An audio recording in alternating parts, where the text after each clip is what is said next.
blowing wind. The crowd responds, extremely large crowd, very appreciative, certainly into all the events that are going on this afternoon. Great speed down the runway as befits the world record holder for 100 meters. Nice preparation, good lift, and a 2.5 pitch kick for a nice landing, very close to 9 meters.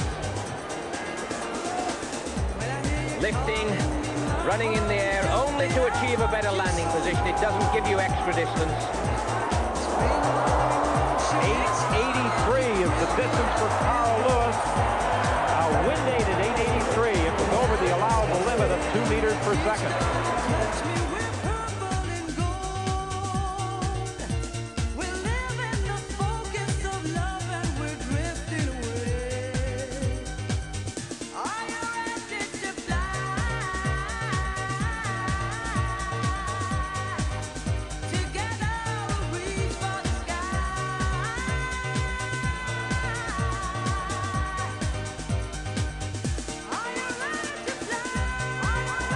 Beyond the world record marker.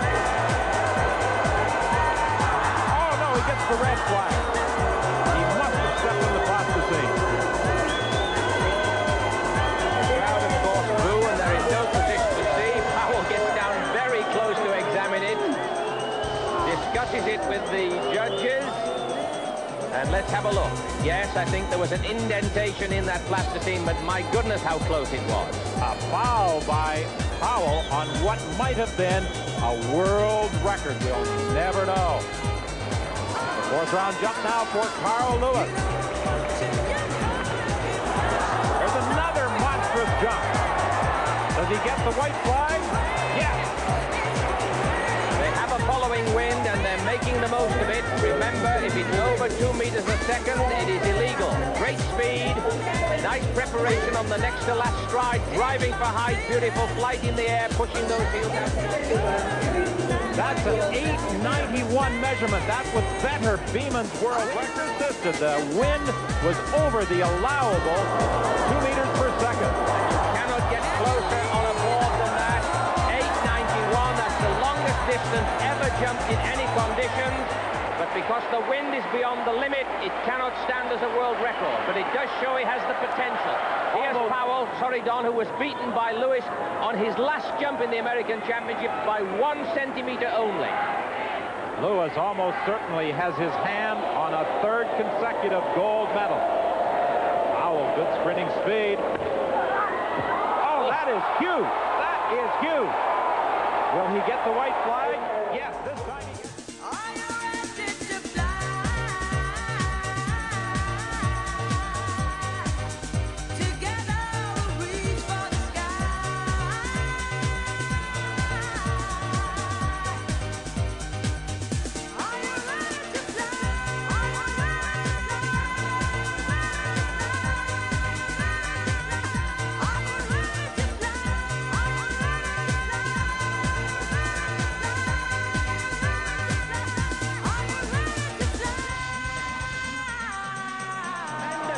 At the end of that jump, he really pushed his heels out beautifully. Great speed on the runway, good height, and a legal wind of 0.3 meters a second.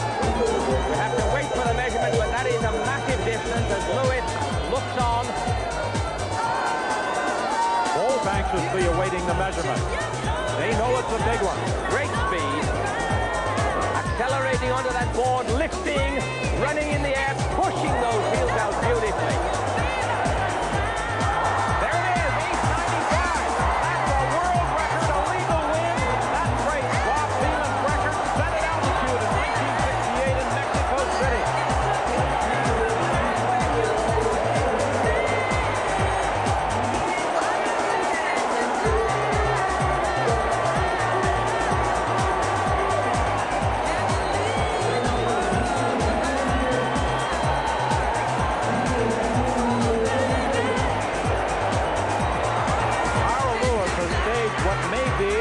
Greatest jumping performance ever.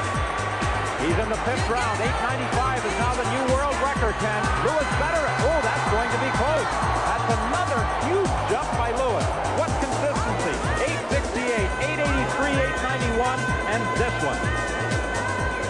Again, tremendous. speed from the world record holder for the 100 meters. Good preparation, great lift, and a fine leg shoot. How far is it? Lewis wants to know. So does Mike Powell. It's 8:87, not enough. Now Carl Lewis, one more opportunity to wrest the gold medal and perhaps the world record away from Mike Powell. Another tremendous jump by Carl Lewis. However, I don't think this one is going to be close enough.